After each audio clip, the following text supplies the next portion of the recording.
นั้นคืออุเบกขาอริยสัจสี่รวมความได้เห็นปัญญาส่องฉายบัญชาในภาวะจิตในโลกิยธรรมโลกุตรธรรมจุดเชื่อมที่นำเจริญสมาธิใจโคตระภูยานเชี่ยวชาญมั่นคงสดใสปัจจัตตังใช้อธิบายถ่ายทอดให้เห็นโคตระภูยานสิ่งที่พระองค์ทรงรู้แต่ไอสไตล์ไม่รู้เหมือนมองไม่เป็นมองวิธียกมือพูดได้นะ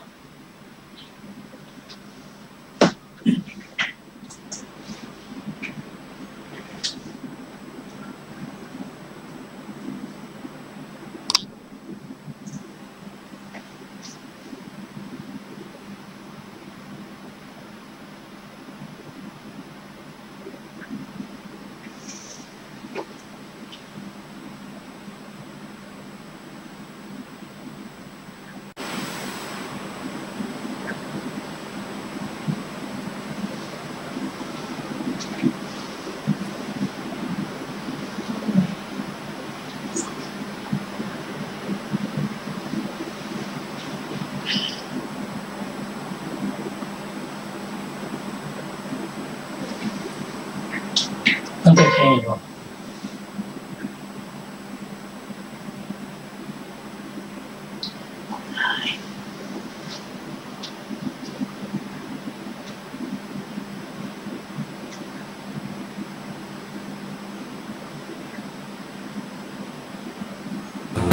ไม่อาจพิสูจน์ประเด็น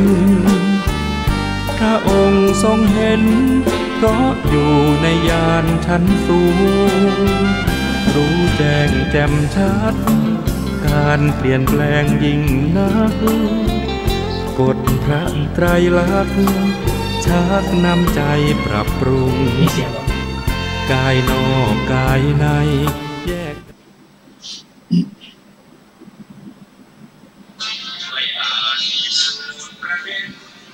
สัญญาป่ะสวัสดีครับท่านผู้ฟังที่เคารพครับท่านผู้ฟังกำลังรับฟังรายการพระไตรปิฎกในฟ้ามีสถานการณ์ท่านผู้ฟังทุกวันพุธตั้งแต่เวลา 18:20 นาทีถึง 19 นาฬิกาดำเนินรายการโดยกับผมหม่อมเอกธนพเดชะมีอาจารย์สรภาเดชะเป็นผู้ร่วมรายการวันนี้เรายังนำพระสูตรที่ชื่อว่าสังคีติสูตรเป็นพระสูตรที่ท่านพระสารีบุตรได้รวบรวมคำสอนของพระพุทธเจ้าในสมัยที่พระองค์ยังทรงพระชนม์อยู่ได้รวบรวมไว้เป็น10 หมวด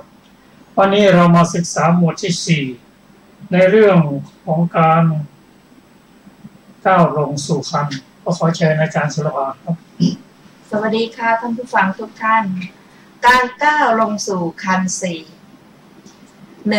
สัตว์บางชนิดในโลกนี้เป็นผู้ไม่รู้สึกตัวก้าวลงสู่คันมารดาเป็นผู้ไม่รู้สึกตัวอยู่ในคันมารดาเป็นผู้ไม่รู้สึกตัวคลอดจากคันมารดานี้การก้าวลงสู่คันข้อที่2สัตว์บางชนิดในโลกนี้เป็นผู้รู้สึกตัวก้าวลงสู่คันมารดาแต่เป็นผู้ไม่รู้สึกตัวอยู่ในคันมารดาเป็นผู้ไม่รู้สึกตัวคลอดจากคันมารดานี้การก้าวลงสู่คันมารดาข้อที่3สัตว์บางชนิดในโลกนี้เป็นผู้รู้สึกตัวก้าวลงสู่คันมารดาเป็นผู้รู้สึกตัวในคันมารดาแต่เป็นผู้ไม่รู้สึกตัวคลอดจากคันมารดานี้การก้าวลงสู่คันข้อที่4 สัตว์บางชนิดในโลกนี้เป็นผู้รู้สึกตัวก้าวลงสู่ครรภ์มารดาเป็นผู้รู้สึกตัวอยู่ในครรภ์มารดาเป็นผู้รู้สึกตัวคลอดจากครรภ์มารดานี้การก้าวลงสู่ครรภ์ข้อที่ 4อรรถกถาข้อก่อนหน้านี้ในการก้าวลงสู่ครรภ์ที่ว่าข้อที่ 4โยนิ4นะคะอันทชะโยนิกำเนิดของสัตว์ที่เกิดในไข่เดี๋ยวเพิ่มเติมนิดหน่อยนะคะ2ชลาพุทธโยนิกำเนิดของสัตว์ที่เกิดในครรภ์3สังเสทชะโยนิกำเนิดของสัตว์ที่เกิดในเหงือกใคร4โอปปาติกะโยนิกำเนิดของสัตว์ที่เกิดผุดขึ้นซึ่งมีอรรถกถาโยนิโยแปลว่าส่วนทั้งหลายเหล่าสัตว์ที่ชื่อว่าอันทชะเพราะอาจว่าเกิดในไข่ชื่อว่าชลาพุชะเพราะอาจว่าเกิดในครรภ์ชื่อว่าสังเสทชะเพราะอาจว่าเกิดในเหงือกใครคำนี้เป็นชื่อของสัตว์ที่เกิดในที่นอนและในที่โสโครกมีปลาเน่าเป็นต้นที่ชื่อว่าโอปปาติกะเพราะอาจว่าเป็นเหมือนมาเกิดขึ้นโดยฉับพลันในข้อนั้นนี้เป็นความแตกต่างระหว่างสัตว์เกิดในเหงือกใครกับสัตว์ที่เกิดผุดขึ้นในจำพวกเทวดาและมนุษย์สัตว์จำพวกสังเสทชะเกิดเป็นตัวอ่อนเล็กๆสัตว์จำพวกโอปปาติกะเกิดเป็นตัวเท่ากับคนอายุ16 ปีจริงอยู่ในหมู่มนุษย์และภูมิเทวดาย่อมหากำเนิด4เหล่านี้ได้ครบในจำพวกครุฑและนาคเป็นต้นซึ่งเป็นสัตว์เดรัจฉานก็เหมือนกันสมจริงดังพระดำรัสที่ตรัสไว้ว่าดูก่อนภิกษุทั้งหลายบรรดาครุฑและนาคนั้นพวกครุฑซึ่งเป็นสัตว์ในไข่ย่อมสังหารพวกนาคซึ่งเป็นสัตว์เกิดในไข่ด้วยกันแต่หาสังหารสัตว์จำพวกชลาพุชะสังเสทชะโอปปาติกะไม่เทวดาชั้นสูงขึ้นไปตั้งแต่ชั้นจาตุมหาราชิกาจัดเป็นพวกโอปปาติกะทั้งนั้นสัตว์นรกก็เช่นกันในจำพวกเปรตก็หากำเนิดได้ครบทั้ง4การก้าวลงสู่ครรภ์ท่านกล่าวไว้แล้วในสัมปสาธนียสูตรนั่นแหละในการกลับได้อัตภาพสัตว์จำพวกที่1พึงทราบด้วยอำนาจการขวนขวายในการเล่นจำพวกที่2พึงทราบด้วยอำนาจสัตว์ในภายในเป็นต้นซึ่งถูกสัตว์ภายในเป็นต้นทำลายจำพวกที่3พึงทราบด้วยอำนาจการประทุษร้ายทางใจจำพวกที่4พึงทราบด้วยอำนาจเทวดาที่เหลือชั้นสูงขึ้นไปเริ่มตั้งแต่ชั้นจาตุมหาราชิกาจริงอยู่เทวดาเหล่านั้นย่อมไม่ตายด้วยความจงใจของตนเองทั้งไม่ตายด้วยความจงใจของสัตว์อื่น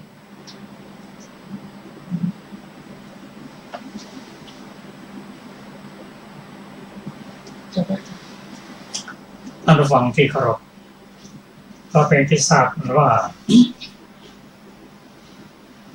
การเกิดของสัตว์ต่างๆนั้นมีอยู่4เช่นเดียวกันคือชลาพุชะเกิดในครรภ์เช่นมนุษย์2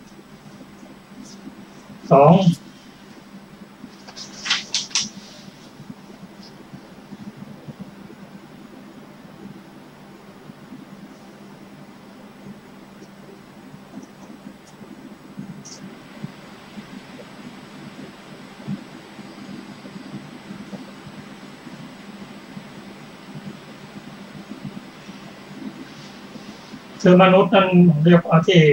สัตว์ต่างๆนั่นนะที่เกิดที่4ประการด้วยกันได้แก่อันทชะโยนิคือเกิดในไข่เช่นนกงูเป็นต้น2ชลาพุชะโยนิ กำเนิดของสัตว์ที่เกิดในครรภ์มีมนุษย์และสัตว์บางชนิดที่เกิดในครรภ์3 น้ำสังเสทชะโยนิคือสัตว์ที่เกิดด้วยน้ำคร่ำเหงื่อใครเป็นต้น4โอปาติกะโยนิกำเนิดของสัตว์ที่ผุดขึ้นและโตทันทีเช่นเทวดาหรือเปรตเป็นต้นอันนี้ก็กำเนิด4สำหรับการเข้าลงสู่ขันธ์4นั้นกล่าวว่าข้อ 1สัตว์บางชนิดในโลกนี้เป็นผู้ไม่รู้สึกตัวก้าวลงสู่ครรภ์มารดาเป็นผู้ไม่รู้สึกตัวอยู่ในครรภ์ของมารดาเป็นผู้ไม่รู้สึกตัวตลอดไม่รู้สึกตัวขณะคลอดออกจากครรภ์มารดานี่คือการก้าวลงสู่ครรภ์ข้อที่ 1นี่ก็เป็นเรื่องของปุถุชนและสัตว์อื่นๆ2สัตว์บางชนิดในโลกนี้เป็นผู้รู้สึกตัวก้าวลงสู่ครรภ์มารดาแต่เป็นผู้ไม่รู้สึกตัวอยู่ในครรภ์มารดาเป็นผู้ไม่รู้สึกตัวตลอดไม่รู้จักตัวในขณะคลอดจากครรภ์มารดานี้การก้าวลงสู่ครรภ์มารดาข้อที่ 2อันนี้ก็เป็นผู้คำว่ารู้สึกตัวเนี่ยเป็นผู้มีสติรู้ว่าการก้าวลงสู่ครรภ์รู้อย่างเดียวท่านเองรู้ตอนก้าวลงสู่ครรภ์แต่ไม่รู้สึกตัวในขณะอยู่ในครรภ์ไม่รู้สึกตัวในขณะคลอดนี่เป็นข้อที่ 2แล้วเราจะคุยกันในรายละเอียดอีกทีหนึ่ง3สัตว์บางชนิดในโลกนี้เป็นผู้รู้สึกตัวก้าวลงสู่ครรภ์มารดาเป็นผู้รู้สึกตัวในครรภ์ของมารดาแต่เป็นผู้ไม่รู้สึกตัวขณะคลอดออกจากครรภ์มารดาอันนี้เป็นการก้าวลงสู่ครรภ์ข้อที่ 3ข้อที่ 4นั้นสัตว์บางชนิดในโลกนี้เป็นผู้รู้สึกตัวก้าวลงสู่ครรภ์มารดาเป็นผู้รู้สึกตัวอยู่ในครรภ์ของมารดาเป็นผู้รู้สึกตัวขณะคลอดออกจากครรภ์มารดาอันนี้เป็นการก้าวลงในครรภ์ข้อที่ 4ข้อที่ 1กับข้อที่ 4นี้เราพอจะทราบได้มาจากพระสูตรที่ได้ศึกษามาก็สัตว์บางข้อ 1นั้นก็ไม่รู้สึกตัวในขณะก้าวลงสู่ครรภ์ไม่รู้สึกตัวในครรภ์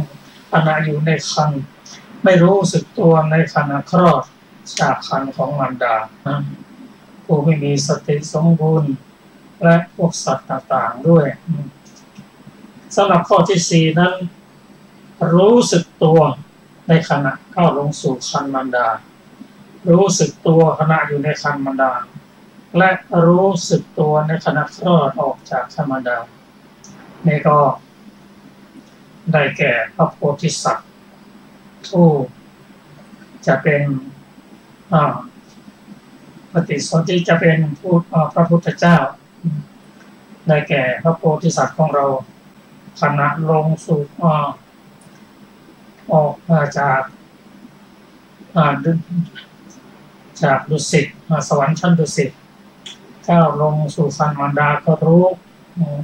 อยู่ในครรภ์ก็รู้ขณะคลอดก็รู้นี่เป็นผู้ที่บำเพ็ญบุญบารมีมา4อสงไขยแสนกับเพื่อที่จะอุบัติมาเป็นพุทธเจ้าเพราะฉะนั้นขณะที่ก้าวลงสู่ครรภ์มารดาก็เป็นผู้มีสติรู้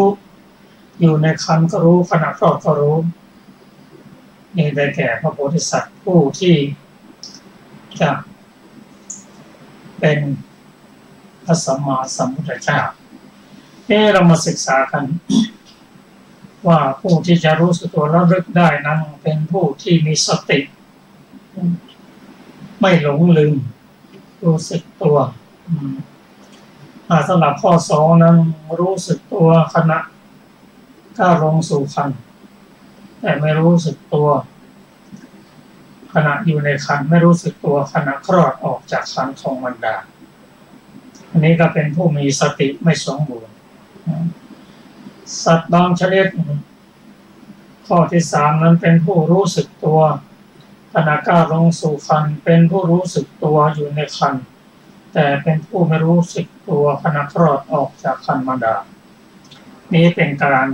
ก้าวลงสู่ครรภ์ข้อที่สามผู้ที่จะรู้สึกตัวระลึกได้นั้นต้องเป็นผู้ที่มีสติผู้มีสติสมบูรณ์ตอนนั้นจึงจะรู้แล้วเรามาพิจารณาว่าผู้ที่จะก้าวลงสู่ครรภ์ที่จะมีสตินั้นก็มีแต่พระอริยบุคคลเท่านั้นปุถุชนไม่สามารถจะทำได้ผู้ที่จะ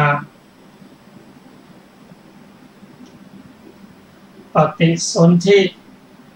ลงในครรภ์ของมารดาเป็นชาติสุดท้ายเพราะว่าจะบำเพ็ญบารมีแล้วก็เป็นพระอรหันต์ในชาตินั้นผู้นี้ก็เป็นผู้มีสติรองของมาได้รองลงมาที่จะเป็นผู้พระอรหันต์นั้นอาตมานั้นเป็นผู้ที่มีสติคือจะเกิดมาอีกครั้งเดียวเท่านั้นได้แก่พระสกทาคามีนี่ก็เท่าที่เราพิจารณาดูการเป็นผู้มีสติไม่หลงลืมในการก้าวลงสู่ครรภ์ของมารดานั้นก็เราจะศึกษากันในรายละเอียดอีกทีหนึ่งนะครับแต่ในอัตถกถานั้นไม่ได้กล่าวไว้ชัดเจนนะครับสรุปแล้วเราก็รู้ว่าสัตว์ชนิดที่ไม่รู้สึกตัวเลยก็คือผู้มีสติไม่หลงผู้มีสติไม่สมบูรณ์อันได้แก่ปุถุชนและสัตว์ในอบายสำหรับผู้ที่รู้สติอยู่ตลอดเวลานั้นตั้งก้าวลงสู่ครรภ์อยู่ในครรภ์ทุกข์นั้นก็ได้แก่พระโพธิสัตว์ผู้ที่จะได้เป็นตรัสรู้เป็นพระสัมมาสัมพุทธเจ้านอกเหนือจากนั้นข้อที่สองที่สามก็คงจะเป็นผู้มีสติที่พัฒนาไว้พอสมควรแต่ยังไม่ถึงระดับเป็นพระอรหันต์บุคคลครับเราจะศึกษากันในข้อต่อไปนะสำหรับข้อนี้เราจะได้ศึกษาเพิ่มเติมในภายหลังครับขอเชิญอาจารย์สุภาการได้อัตภาพ1การได้อัตภาพที่ตรงกับความจงใจของตนอย่างเดียวไม่ตรงกับความจงใจของผู้อื่นมีอยู่2การได้อัตภาพที่ตรงกับความจงใจผู้อื่นเท่านั้นไม่ตรงกับความจงใจของตนมีอยู่3การได้อัตภาพที่ตรงกับความจงใจของตนด้วยตรงกับความจงใจของผู้อื่นด้วยมีอยู่4การได้อัตภาพที่ไม่ตรงกับความจงใจของตนทั้งไม่ตรงกับความจงใจของผู้อื่นมีอยู่ซึ่งมีอัตถกถาอธิบายว่าในการกลับได้อัตภาพสัตว์จำพวกที่1พึงทราบด้วยอำนาจการขนขวายในการเล่นจำพวกที่2พึงทราบด้วยอำนาจสัตว์ในภายในเป็นต้นซึ่งถูกสัตว์ภายในเป็นต้นทำลายจำพวกที่3พึงทราบด้วยอำนาจการประทุษร้ายทางใจจำพวกที่4พึงทราบด้วยอำนาจเทวดาที่เหลือชั้นสูงขึ้นไปเริ่มตั้งแต่ชั้นจาตุมหาราชิกาจริงอยู่เทวดาเหล่านั้นย่อมไม่ตายด้วยความจงใจของตนเองทั้งไม่ตายด้วยความจงใจของสัตว์อื่น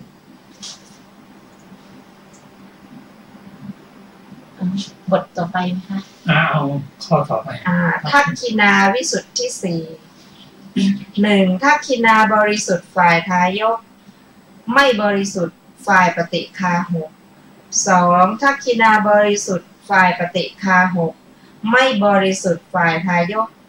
3. ทักขินาไม่บริสุทธิ์ทั้งฝ่ายทายกทั้งฝ่ายปฏิฆาหก 4. ทักขินาที่บริสุทธิ์ทั้งฝ่ายทายกทั้งฝ่ายปฏิฆาหกซึ่งมีอัตถกถากล่าวไว้ในข้อว่าทักขณาวิสุทธิโยมีวิเคราะห์ว่า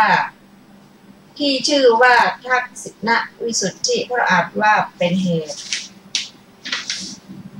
ให้ทักษิณากล่าวคือทานหมดจดมีผลมากข้อว่าทายกโตวิสุชติโนปฏิฆาหกโตความว่าในทักษิณาใดทายกเป็นคนมีศีลถวายทายธรรมที่เกิดขึ้นโดยธรรมแต่ปฏิฆาหกผู้รับเป็นคนทุศีลทักษิณานี้เป็นเหมือนทักษิณาของพระเวสสันดรมหาราชข้อว่าปฏิฆาหกโตวิสุทธิโนทายกโตความว่าในทักษิณาใดปฏิฆาหกเป็นคนมีศีลแต่ทายกเป็นคนเสียศีลถวายทายธรรมที่เกิดขึ้นโดยไม่เป็นธรรมทักษิณานี้เป็นเหมือนทักษิณาของคนฆ่าโจรข้อว่าเนวทายกโตวิสุทธิโนปฏิฆาโตความว่าในทักษิณาใดทั้งสองฝ่ายเป็นคนทุศีลถึงไทยธรรมก็เกิดโดยไม่เป็นธรรมจำพวกที่สี่พึงทราบโดยปริยายตรงกันข้ามข้อว่าสังขารวัตถุนี้ความว่าเหตุแห่งการสงเคราะห์การสงเคราะห์เหล่านั้นท่านจำแนกไว้แล้วในหมวดหลังนั้นแหละต่อไปสังขารวัตถุสี่หนึ่งทานการให้ปาน2ปิยวัชชะเจรจาวาจาที่อ่อนหวาน3อัฏฐจริยาประพฤติสิ่งที่เป็นประโยชน์4สมานตตาความเป็นผู้มีตนเสมอต้นเสมอปลาย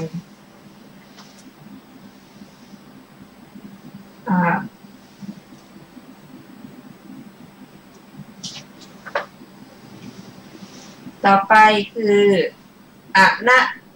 ริยโวหาร4 1มุสาวาทพูดเท็จ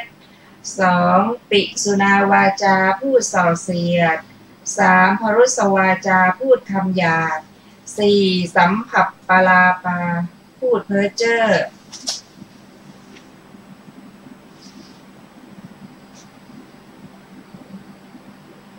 ข้อว่าอนะริยโวหาราความว่าโวหารของบุคคลผู้ไม่ใช่อริยะคือของคนลามกข้อว่าอริยโวหาโรความว่าโวหารของพระอริยะคือสัพบุรุษข้อว่าทิฏฐวาทิตาความว่าความเป็นผู้มีปกติกล่าวอย่างนี้ว่าเราเห็นมาเป็นต้นในข้อนี้พึงทราบความเนื้อความด้วยอำนาจเจตนาเป็นเหตุในถ้อยคำนั้นๆตั้งขึ้น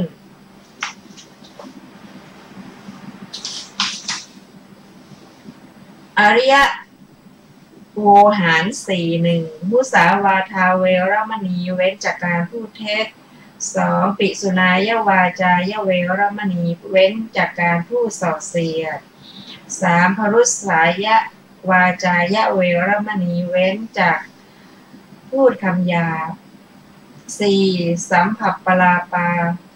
เวรมณีเว้นจากการพูดเพ้อเจ้อ